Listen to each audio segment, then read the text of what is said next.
Medical technology innovation is really important right now because of the growing need for healthcare. With an aging population, with increasing costs of hospital care, there's a need to develop devices that help people stay out of hospital, better monitor their conditions, and better treat diseases. These technologies could really turn around the way we think about disease, and not just treating disease, but also preventing disease. The Master of Medical Technology Innovation is a first-of-its-kind program in Australia. This degree is designed for those who are passionate about taking the skills that they already have and applying them into the medical technology space.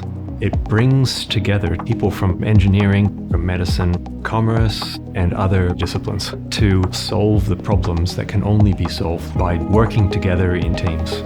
Students will learn the basics of medical technologies and how they interact with the human body, but crucially have an opportunity to innovate through the BioDesign Innovation program. This program puts students into clinical environments to identify unmet medical needs and then develop real solutions with a plan for how those devices can be taken into the clinical environment. Examples that have come out of the University of Melbourne's program have included a device that can monitor the location of a catheter deep within the body of a child. Another is monitoring lung pressure for children who have assisted breathing. You'll be engaging with experts from startups, established industry, clinicians, hospitals, and even patients.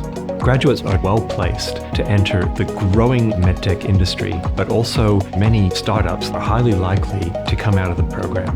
I transitioned into the MedTech space because I was excited about how I could use my skills to make a difference in healthcare. MedTech is the future of healthcare.